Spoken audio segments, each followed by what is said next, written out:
Chapter 51. Harold Davidson glanced at his clock and slowly sipped his now cold coffee. He was staring at the beautiful young woman in the picture he was holding in his other hand.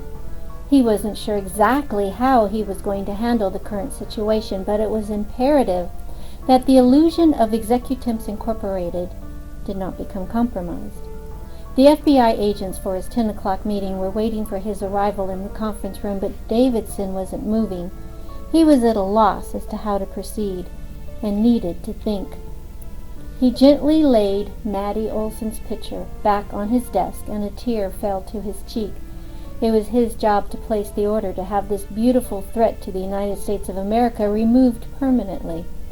How could someone so wonderful be so dangerous? How could he ever order such a terrible deed? His heart was breaking and his mind was confused and angry. He exited his room and walked, breathing heavily, by his secretary's desk to the outer door. She gazed at him caringly, knowing exactly what would come next.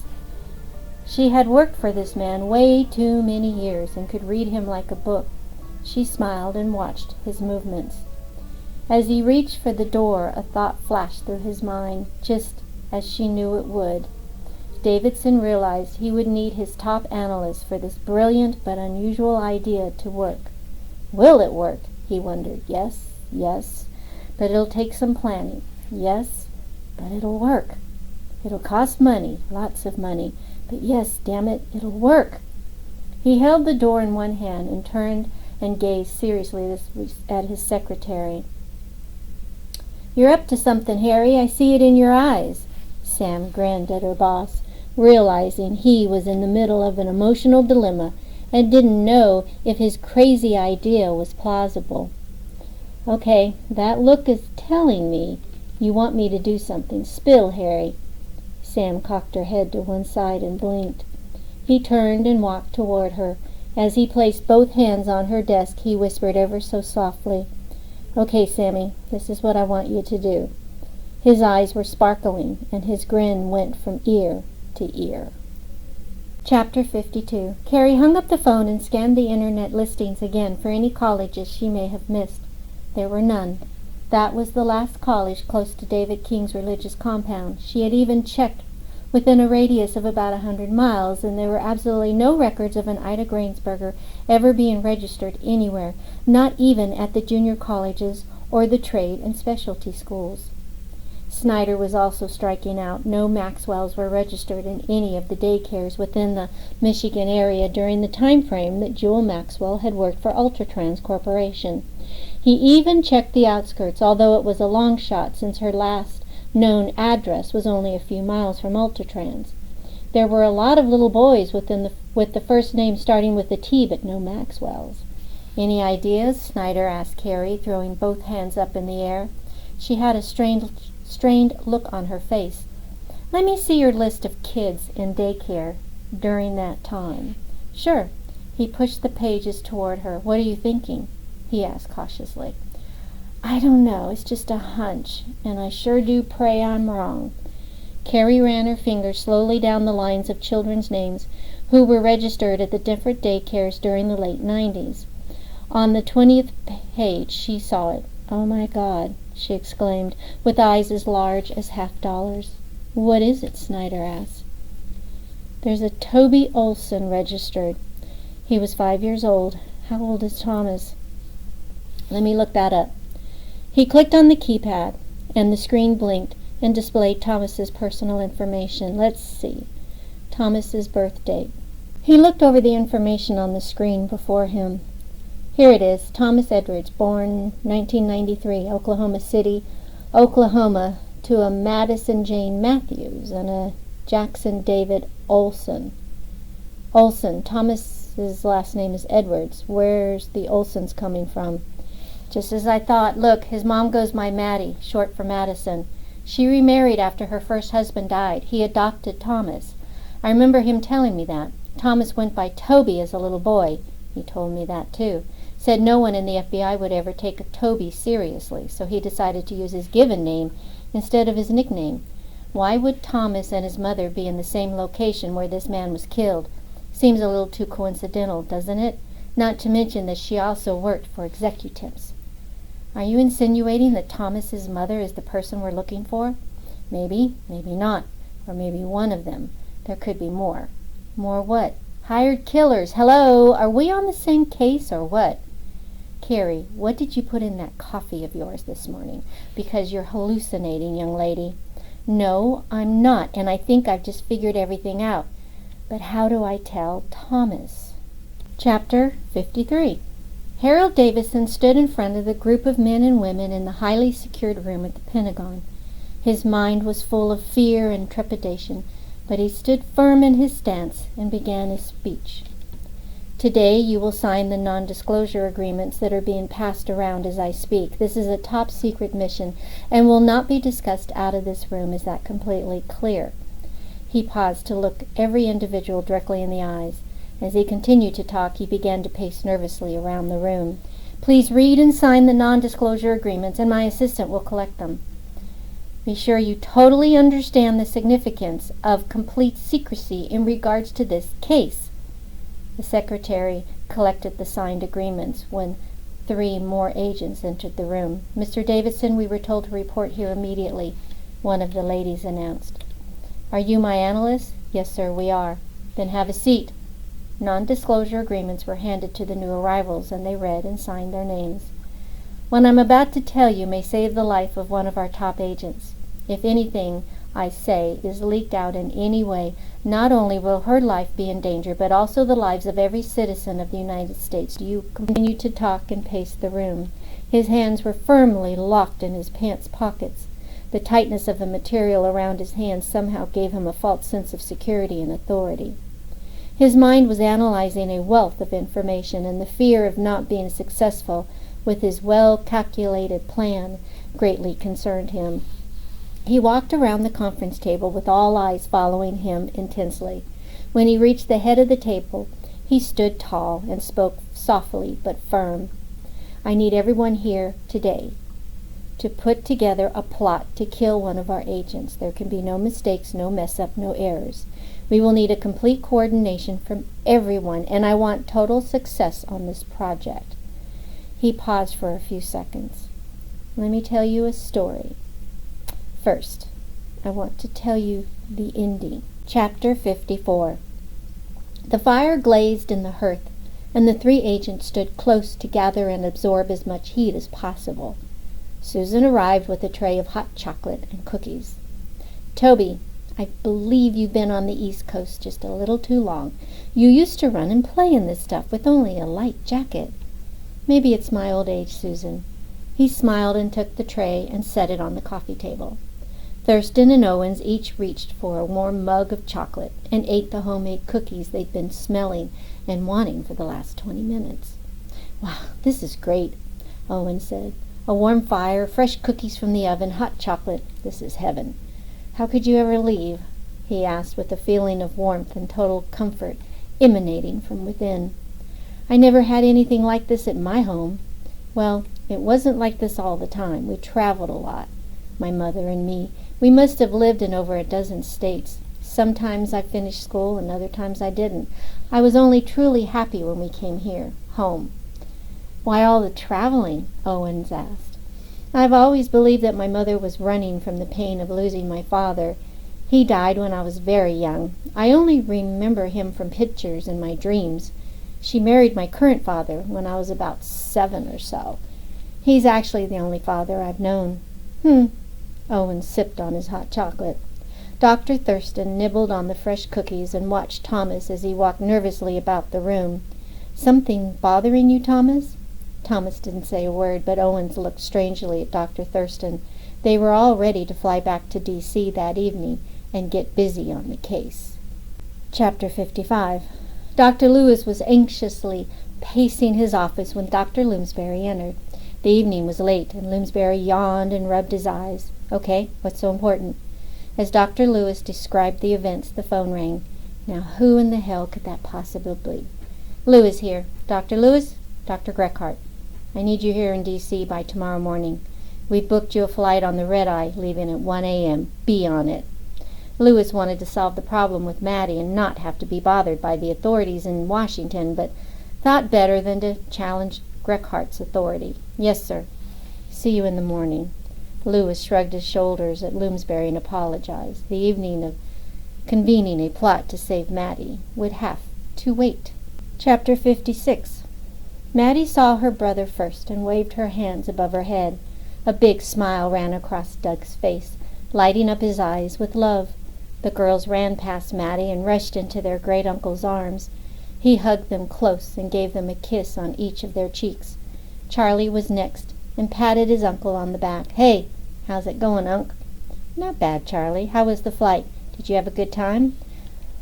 Doug asked, standing up, still holding the girls' hands. "Great time. We brought back a present for everyone.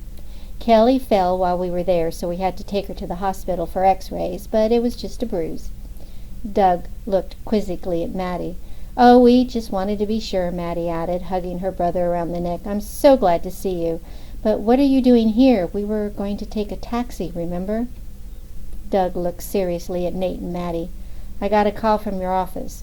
You're both wanted in D.C. by tomorrow. I'm to take the kids, and you two are to get your luggage and catch the red-eye to D.C. He paused. "Tonight." Natty looked at Nate in his eyes, and both knew that this was the beginning of the end. They just weren't sure what that end would be. Chapter 57. The cold, crisp air of a December morning hit Thomas's face as he opened his car door in the parking lot of his office. He pulled his coat tightly around his neck and grabbed his briefcase. As he walked to the entrance, Carrie ran up next to him. "Hey, handsome, how was your flight?" "Long, cold, and tiring." Thomas's eyes were red from a lack of sleep, and his eyelids were heavy and puffy. "Cheer up, you old goat. It could be worse." "Oh? And what would that be?" he asked as they walked through the cold winter morning air. "You could be doing this for a living," she giggled and hugged him. Thomas shook his head. "You're quite the comedian, Miss Clark." They entered the front lobby while Terry Owens waited for the elevator. They quietly joined him. Carrie immediately smiled and patted Terry on the shoulder. "You're just a little too happy in the mornings to be normal, Carrie," Terry said as the elevator's doors closed after they entered. Carrie studied Thomas's face and saw a look she'd never seen before. She was greatly concerned, but didn't want to push the issue. Not this morning, not at this time. She knew she'd have to have all the evidence in front of her before she spoke the words she dreaded having to say. "Are you feeling all right, Thomas?" Terry asked. "Just a lot on my mind," he replied, standing still and staring at the elevator doors. Carrie wasn't sure, but began to feel that perhaps Thomas had come to the same conclusion she had. She knew the idea of coming to grips with what Thomas would have to face would be more than she'd be able to handle. At this particular moment she was very proud of Thomas and wished she could be as strong as he was being at this most terrible time in his life. Agent Snyder and Dr. Thurston were already in the secured room with coffee brewing when the three agents entered. Still wearing his coat, Thomas headed straight for the coffee. He only paused long enough to place his briefcase on the table. "You look like shit," Snyder said to Thomas. "Thanks," he replied, pouring a cup. "You're welcome," Snyder answered. "Okay, you guys, let's get to work," Carrie said, trying to cheer up the group. "We have so much to talk about and compare. Snyder and me have to show you what we have. We're so ready to share our conclusions and thoughts." "I have my own thoughts," Thomas stated in a voice teetering on an emotional edge. Carrie could sense it, she could feel it, and she was worried about Thomas. She sat quietly watching him fight back the tears. "Think, girl, think," she yelled internally. Dr. Thurston felt it too. He watched Thomas's eyes fill with tears, and his shaking hands tried to stabilize the coffee in his cup. With both hands, Thomas placed the cup on the table, sat on the closest chair he could find, and lost all control of his emotions. Waves of feeling stabbed at the small amount of strength that remained, draining him from what little sanity he had left. He sobbed uncontrollably. Carrie took Thomas in her arms. She knew and understood everything. How could Thomas turn in his own mother? Chapter 58. Dr. Greckhart stood in front of Mattie with sadness in his eyes. He reached for her and hugged her tightly. As he held her firmly, he reached out to Nate, who affectionately grabbed his arm. The three stood silently, knowing that the uncertainties of the days to come would be difficult to fathom. "Mattie, my darling," Grekhard began, "please understand what I'm about to tell you." Mattie cried ever so lightly in Grekhard's embrace. Nate put his hands on her shoulder and stood tall and strong behind the woman he'd loved ever since he first laid eyes on her and argued over a luncheon spot at the Botanical Gardens. He had known then, as he knew now, that he would protect her with every fiber of his mind, body, and soul. "Mattie, we need to use you for one last assignment," Grekhard said. "This will be the toughest one yet, sweetheart, but I wanted to personally discuss it with you first." Mattie stopped crying and looked at Grekhard. He gently wiped away her tears with his fingers and took her head in his cool hands. "I thought you were going to turn on me," she said between tears. "Never," he said firmly, looking directly into Mattie's eyes. "But this assignment will be your last." "What could it possibly be?" she asked between sobs. "We need you to help us kill off Madison Jane Matthews." Chapter 59. Carrie held Thomas tightly as he continued to sob uncontrollably in her arms. "We'll prove us wrong," she whispered as he continued to cry. "We'll prove we're wrong!" She yelled louder this time and cried with Thomas. Dr. Thurston was next to wrap his arms around Thomas. "Yes, we'll prove that we're wrong, my son." Snyder and Owens placed their hands on Thomas's shoulders. Tears were stinging their eyes. Everyone in the room that day realized without speaking who they would soon be tracking down, and they didn't like the conclusion they had reached. Mattie, adorned in a short hospital gown, slowly walked out from behind the curtain. The orderly was ready to draw her blood for the procedure. She was shaking so hard it was impossible to climb into the hospital bed and hold on to her gown at the same time. Nate quietly stood behind her to help. He held her tightly from behind and whispered in her ear, "It'll be all right, darling. I'll be there the whole time. I'll be the last thing you see before you fall asleep and the first thing you'll see when you awake." She trembled and her shaking was becoming worse. "There will be no pain, sweetheart. They promised you that, remember?" He turned to the orderly. "Get the nurse," he demanded. The orderly ran from the room. "Mattie, please, sweetheart, calm down," Nate pleaded. "It will be okay." "I can't do this," she cried as she shook uncontrollably. "I can't do this. God, I feel sick. I'm going to be sick." Nate held tightly onto her, knowing if he loosened his grip, she'd fall to the floor. The nurse entered, and Nate looked sternly at her. "We need to give her something now." "I'll get the doctor." The nurse left. "Mattie, let's sit you over here." Nate half walked, half dragged her to a chair and sat her down. He knelt before her and took her face in his hands. "Darling, I'll love you always, always. This is only a small thing, my love, very small." The nurse entered carrying a shiny tray. "This will help to calm her, but I'll have to get to her hip."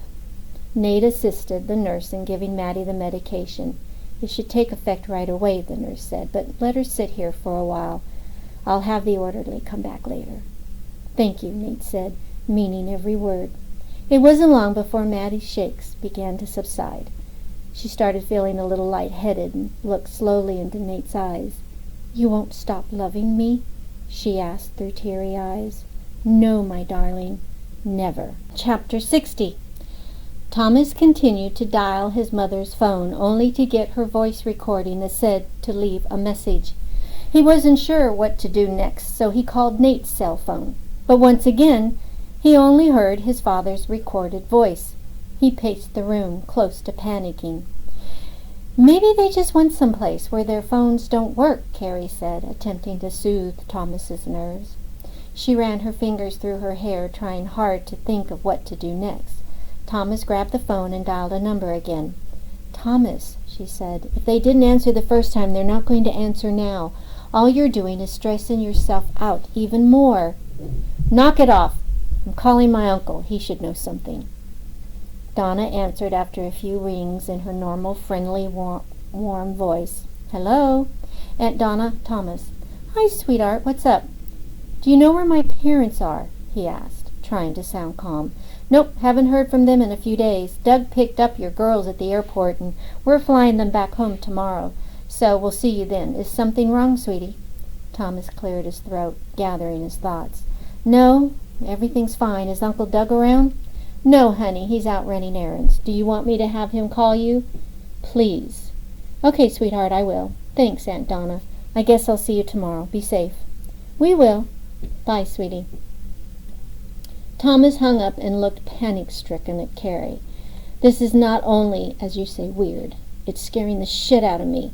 My uncle picked up my girls at the airport, and they're bringing them home tomorrow. Why would my parents change plans like that without telling me first?" "I don't know," Carrie screamed, "but I'm sure there's a logical explanation. You'll probably feel real silly when you find out tomorrow." "Yeah, I guess you're right." Dr. Thurston stood in the corner with his arms crossed, watching Thomas and Carrie act out their roles. Thomas saw him out of the corner of his eyes. "What the hell are you staring at?" Thomas yelled at Dr. Thurston. "Hey, that wasn't called for," Carrie said. "We need to sit down and talk this through rationally. Yelling and pacing isn't solving anything, and you know it." Thomas sat in the chair and began to cry again. "I know my mother's involved somehow. It all makes sense now. The moves, the changes. I even remember going by a different name one time. It didn't then, but it all makes sense now." Carrie again wrapped her arms around Thomas. She patted his back and tried to calm him. Dr. Thurston stood back and watched. Agents Owen and Snyder sat bewildered. They all knew that Thomas's mother, Maddie, was involved, but didn't want to admit it. Thomas stood up so quickly that it startled Carrie. She fell backwards and landed on her bottom. She rubbed her palms, and Dr. Thurston helped her to her feet. "I'm going to leave," Thomas stated firmly, without any emotion. "Leave? Now? But we're in the middle of this huge case," Snyder said, alarmed. "Ask me if I give a shit. I'm going to find my mother and find out what the hell is going on."